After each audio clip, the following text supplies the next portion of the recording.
Good morning everyone, this is me Renu Sharma and I am here to tell you all about pronouns. Types of pronouns I have already told you all. मैंने आपको पहले ही types of pronouns के बारे में बताया हुआ है, जैसे कि types of pronouns यहाँ पर मैंने लिखी है, फिर से आपको अच्छे से और समझ में आ जाए इसलिए मैंने फिर से लिख दिया है.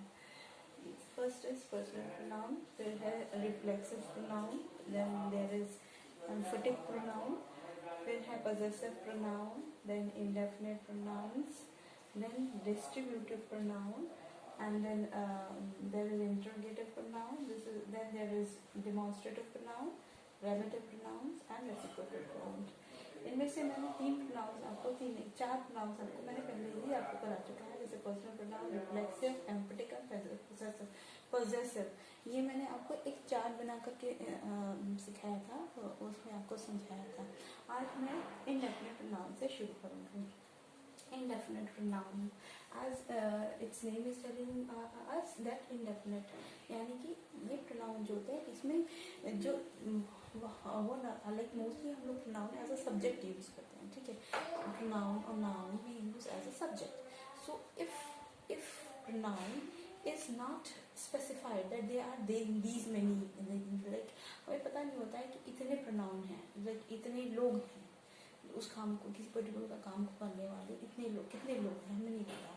Then we use somebody, and और कौन है, कौन स्पेसिफिक पर्सन है जिसने वो काम किया है हमें नहीं पता होता, तब हम somebody और everyone और many of them, इस तरीके से हम इस तरीके के indefinite pronouns का प्रयोग करते हैं. फिर से हम इसकी डेफिनेशन जान लेते हैं. Indefinite pronoun जो होते हैं वो do not refer any particular person or thing, किसी particular person और thing को नहीं डिनोट करते. they don't refer to. okay, like हम इसके लिए एग्जांपल्स हैं, जैसे कि one, everyone, somebody, few, many. few मतलब कुछ, many मतलब कई, somebody मतलब कोई, somebody. everyone means हर कोई, हर कोई. one must be knowing, और none एक किसी को भी नहीं, किसी को भी लाइक कोई भी नहीं, इस तरीके से none, ठीक है. तो now we will be using them in sentence. कैसे यूज करेंगे, जैसे कि somebody has come to see you. जी, हमें पता नहीं कि कौन पर्सन आया है, हम उसको जानना जानते हैं ना भी जानते हैं, तो हम क्या कहते हैं, जैसे like somebody has come to the door, like to visit us, and we don't know, like somebody else must be knowing in our family to whom that person has come to meet. तो हम क्या कहते हैं, हम अगर उस person को नहीं पहचानते तो हम क्या कहते हैं, कोई आया है, घर में कोई आया है, कृपया से मिल लीजिए, क्या उसको देख लीजिए जाकर, क्योंकि हम नहीं जानते कि वो पर्सन कौन है. तो then we use somebody has come to see you, और somebody has come to meet you, somebody has come to visit you, ठीक है. हम लोग इस तरीके से somebody का यूज करते हैं. Next is everyone. every मतलब कि हर कोई, हर किसी को सच्चाई का पता है. everyone knew the truth. New मतलब कि सेकेंड फॉर्म हो गया, तो यानी कि ये कौन सा है, पास्ट टेंस है. एवरीबडी यानी कि हर किसी को सच्चाई का पता था, तो everyone knew the truth, हर किसी को सच्चाई का पता था. तो हर किसी को हम स्पेसिफाई नहीं कर रहे हैं कि किस पर्सन को पता था, किसको नहीं पता था, वहाँ पे जितने लोग थे सबको पता था, ठीक है. हर किसी को सच्चाई का पता था. Next is many of them वो हर्ट, यानी कि अगर सपोज कुछ ऐसी चीज होती है जिसमें बहुत से लोग हर्ट हो जाते हैं, ठीक है, तो और उसमें कई लोग हर्ट हो जाते हैं, लाइक कोई कोलैप्स हुआ या कुछ हुआ, जैसे अर्थक्वेक ही आया, सपोज दिल्ली में ही अर्थक्वेक आया, तो मेनी ऑफ देम वो हर्ट, ठीक है. बहुत से लोग ऐसे थे जो दिल्ली में तो नहीं, लेकिन हाँ अफगानिस्तान, बिकॉज मेन उसका जो स्टार्ट पॉइंट था that was Afghanistan. So many of them वो hurt in Afghanistan. Okay, so this way जब हमें ये नहीं पता होता है कि बहुत सारे लोग, हमें exact number of people we don't know, so then we say many of them, ठीक है. तो this is called indefinite pronoun, ठीक है. नेक्स्ट टाइम, अब नाउ नेक्स्ट हम we will be learning about distributive pronoun.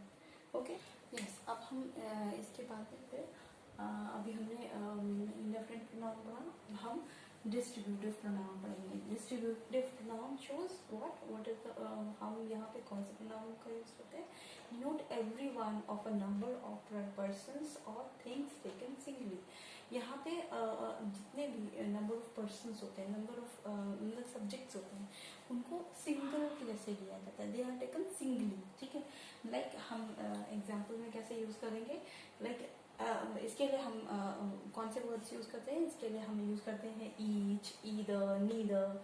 Like कोई, neither मतलब कोई भी नहीं, नोबडी, नीदर, नीदर कोई भी नहीं, है ना। और ईदर कोई भी, है ना। और ईच, ईच मतलब एनी वन, कोई भी एक, कोई भी, ठीक है। तो जैसे each one, each of us यानी हम में से कोई एक, एवरी वन ऑफ अस यानी कि ईच वन ऑफ अस, कोई एक नहीं होगा इसका मतलब। एवरी वन ऑफ अस मतलब कि हम में से हर कोई मतलब कि हर एक व्यक्ति। बट हर एक व्यक्ति को एक ग्रुप के जैसे नहीं लिया गया, यहाँ पे एक सिंगली लिया, मतलब अकेले लिया गया है उसको, ठीक है। Each one of us has some money यानी कि हमारे group, suppose there is a group of some people, तो हमारे वहाँ पे जो जितने भी लोग मौजूद हैं, या अभी जहाँ यहाँ पे जितने भी लोग मौजूद हैं, उन सभी के पास, ईच वन ऑफ अस, हम में से सभी के पास पैसे हैं। Each one of has some money, हम में से सभी के पास कुछ पैसे हैं, ठीक है। Next is neither, each one of us, distributive pronoun, ठीक है। Next is neither of the boys has come. Neither of the boys मतलब कि कोई भी नहीं आया, यानी कि जितने भी बॉयज थे उनमें से एक भी बॉय, एक भी लड़का नहीं आया। Neither one nor the other मतलब कि कोई भी नहीं आया। तो यहाँ पे neither of the boys, neither of the boys जितने बॉयज थे उनमें से कोई नहीं आया। नीदर हम नेगेटिव सेंस में यूज करते हैं, ठीक है। ईदर हम पॉजिटिव सेंस में है, उसी का ऑपोजिट है ईदर, नीदर ईदर, ठीक है। Like either of you can go there, one और the other, either of you can go there मतलब कि कोई भी जा सकता है। Either of you can go there, either of you आप सब में से कोई भी जा सकता है। Either of you can go there वहां जा सकता है। Either of you can go there, ठीक है। लाइक वन कोई भी एक और दी अदर या फिर कोई और एक, कोई और कोई जा सकता है, ठीक है। तो यहाँ पे हम नेगेटिव सेंस में बात कर रहे हैं, कोई भी नहीं, यहाँ पे कोई एक और हम और यहाँ पे हमने क्या किया कि जो ग्रुप था उस ग्रुप में जितने भी लोग, ग्रुप था या फिर कह लीजिए कि जब जिस समय की बात हो रही है उस समय जितने भी लोग थे, each one of us, each one of us, अगर हम अस की बात कर रहे हैं तो we are taking some more people with us, ठीक है। तो अस में जितने भी लोग थे उनको हमने सिंगली लिया है। तो each one of us has some money यानी कि हम में से सभी के पास कुछ पैसे हैं, या यस हम में से सभी के पास कुछ पैसे हैं। तो ईच वन ऑफ अस